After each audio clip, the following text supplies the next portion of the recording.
take these curves and we'll project them onto this surface, and we'll use those three-dimensional curves as a two-rail sweep. We need to do a little bit more work on these curves here, so I'm going to turn off the head and turn off that surface that we're projecting to, and go into the front view, and I'm going to work on that. What I want to do is I want to have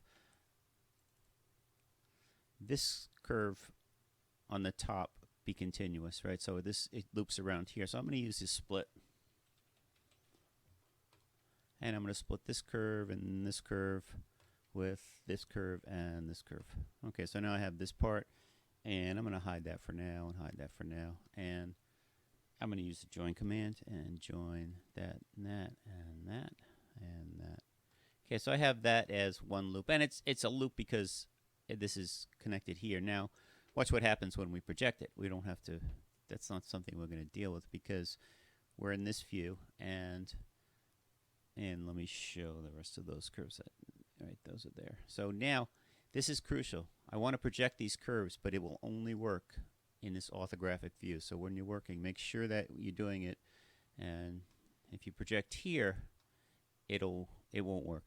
It needs to be in this front view. In the project command in general, you need to see the construction plane. You need to be perpendicular to the construction plane for this to work. So I'm going to use curve from objects, project, or you can just type project, and I want to project this curve, and what I'll do the inside ones too.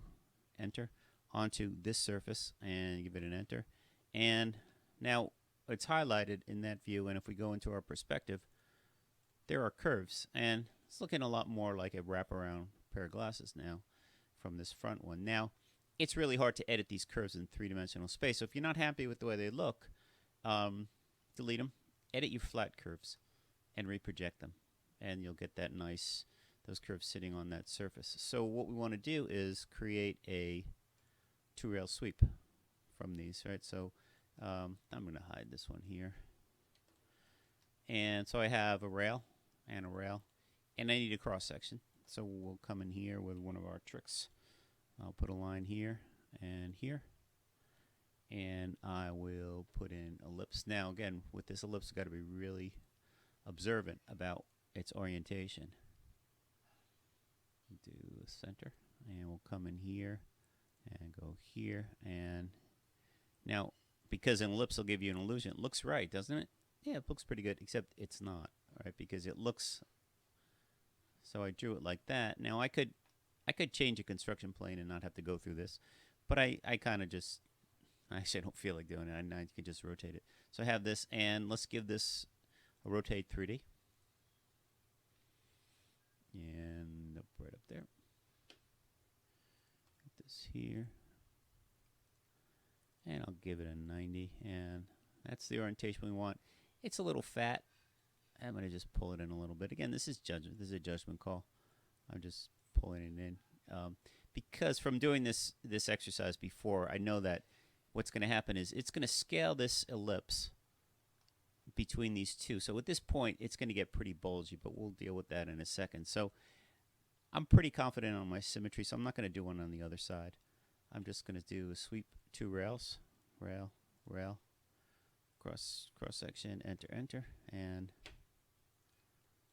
I have that. Now, it doesn't look much like glasses because we haven't cut out the lens. So I'm going to come in here in the front view, and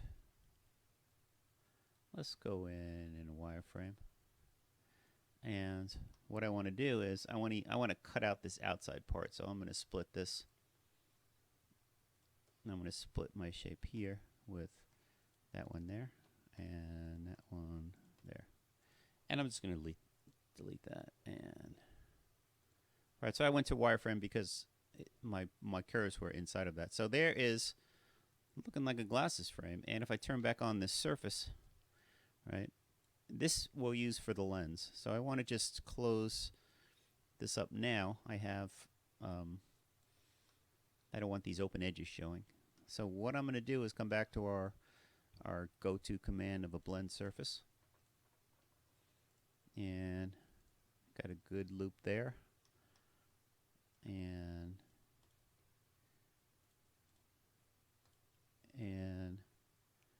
it's blown up. So I'm going to pause the video and I'll come back to that when I fix it. Okay, so I had that blend surface and it was not cooperating.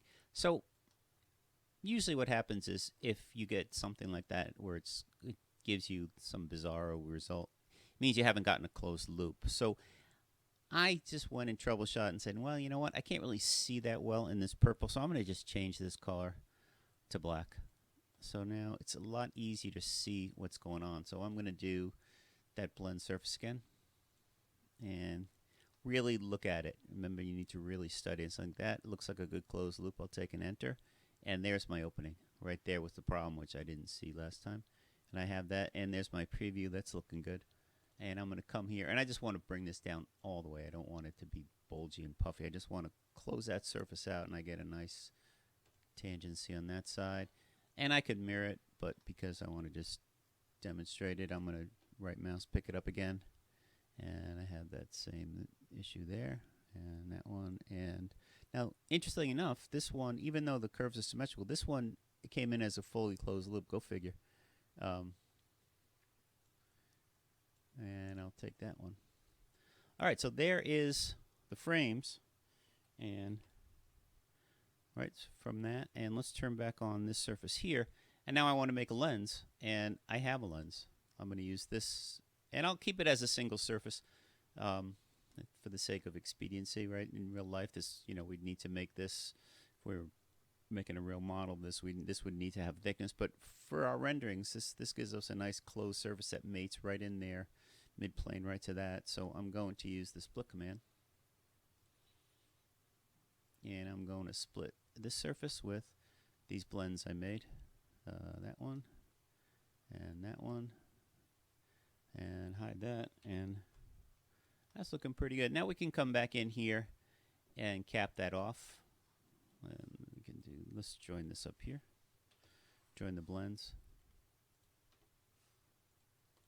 And we can cap this in the back. And that's done. We could get a little fancier if you want to figure a nice surface there. We could do that. But let's see how it looks on our mesh head. It's like, all right, he's styled. So that is the tutorial for creating this. And I'm going to do another one on rendering. Now, again, we don't have the same capabilities of rendering at home that we have in school because we don't have the plugin. You guys are working on version 6, and we don't have our Flamingo plugin. What I want you to do is experiment with what you have and try to get this mirrored reflection, which is pretty easy in the Flamingo, but not that easy in the Rhino render. So that is the tutorial part of this assignment.